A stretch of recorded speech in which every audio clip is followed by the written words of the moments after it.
የኢየሱስ ክርስቶስ ዳግም ምጽአት ምልክቶች በኢትዮጵያ በተደጋጋሚ በመከሰት ላይ መሆናቸውን አስተውለዋል? ዓለም ከዚህ በፊት ታይቶ በማይታወቅ ነውጥ ውስጥ እያለፈች ነው።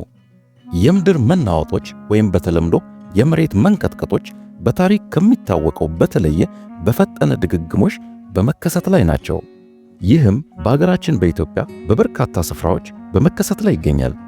ይህ ተፈጥሯዊ ክስተት ታዲያ ከእግዚአብሔር ዘንድ የመጣ ማስጠንቀቂያ ይሆን? አብረውን ይቆዩና እውነቱን ከመጽሐፍ ቅዱስ ትንቢቶች አንጻር እንመርምር። ኢትዮጵያ ከቅርብ ጊዜ ወዲህ ተደጋጋሚ የምድር መናወጦችን እያስተናገደች ትገኛለች። በታሪክ ካስተናገደቻቸው የምድር መናወጦች ሁሉ በሬክተር ስኬል መለኪያ ሦስተኛው ከፍተኛ የምድር መናወጥን ነው ባለፈው የካቲት 7 2017 ዓ.ም መተሐራ አካባቢ ያስተናገደችው። ይህም 6.0 በሬክተር ስኬል ሆኖ ተመዝግቧል። ከዚያ ቀደም ሲል በሁለተኛ ደረጃ ከፍተኛ የምድር መናወጥ የተከሰተው በሬክተር ስኬል መለኪያ 6.5 የነበረ ሲሆን ይህም በ1981 ዓ.ም ነበር የተከሰተው። በታሪክ አንደኛውና ከፍተኛው የምድር መናወጥ በኢትዮጵያ የተከሰተው በ1898 ዓ.ም የተከሰተው ሲሆን ይህም በሬክተር ስኬል 6.8 ሆኖ በታሪክ ተመዝግቧል። ማስተዋል የሚገባን ጉዳይ ቢኖር የሪከርዶቹ ጉዳይ ሳይሆን እነዚህ የምድር መናወጦች ከጊዜ ወደ ጊዜ ድግግሞሻቸው እየጨመረ መምጣቱ ነው። ከተለያዩ ዓለም አቀፍ ምንጮች የተገኘው መረጃ እንደሚያሳየው ባለፉት 10 ዓመታት የሬክተር ስኬል መጠናቸው 4 እና ከዚያ በላይ የሆኑ 449 የምድር መናወጦች በኢትዮጵያ ተከስተዋል። የሬክተር ስኬል መጠናቸው ከ4 በታች የሆኑ ደግሞ ከዚያ በታች ብዙ ተከስተዋል። ይህም ማለት በየዓመቱ 44፣ በየወሩ ደግሞ 3 የምድር መናወጦች በኢትዮጵያ ይከሰታሉ ማለት ነው። ይህም በኢትዮጵያ የምድር መናወጥ ቁጥር ከጊዜ ወደ ጊዜ እየጨመረ መምጣቱን ያረጋግጥልናል። ለምን ይመስሎታል እግዚአብሔር ትኩረታችንን ወደ እርሱ እንድንመልስ እያሳሰበን ይሆን?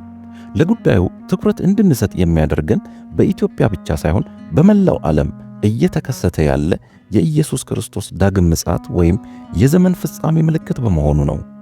ዓለም አቀፉ የአየር ንብረት ለውጥ በአስከፊ ሁኔታ ተባብሶ ቀጥሏል። በየስፍራው ግጭቶችና ጦርነቶች ተበራክተዋል። የጦርነት ወሬም የየዕለት የዓለም ዜና ሆነዋል።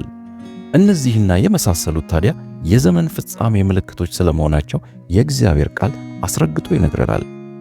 በሁለተኛ ጢሞቴዎስ ምዕራፍ 3 ከቁጥር 1 እስከ 5 ላይ በመጨረሻው ዘመን የሚያስጨንቅ ጊዜ እንደሚመጣ ይህንን እወቅ።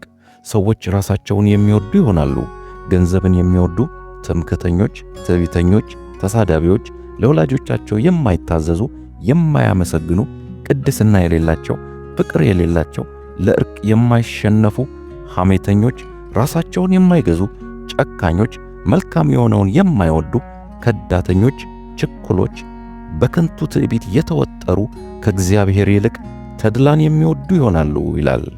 ኢየሱስ ክርስቶስ ራሱ ስለ እነዚህ አይነት ተፈጥሯዊ ክስተቶች አስቀድሞ አስጠንቅቆናል።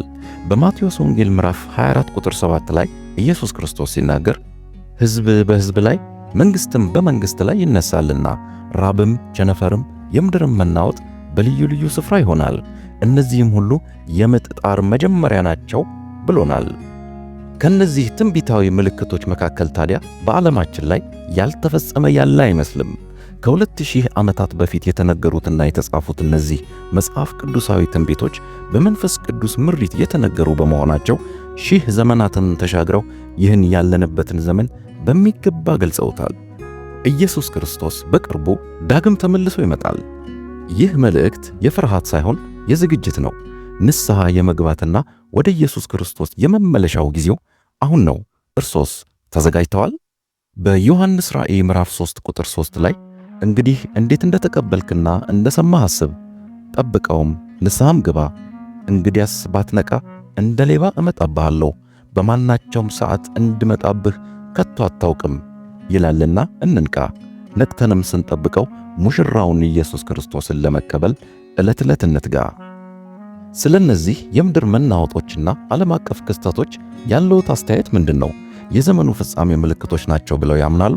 ሐሳቡን በአስተያየት መስጫው ላይ ያስፍሩልን። ይህን መልእክት ከወደዱት ላይክ ያድርጉት፣ ለሌሎችም ሼር ያድርጉላቸው።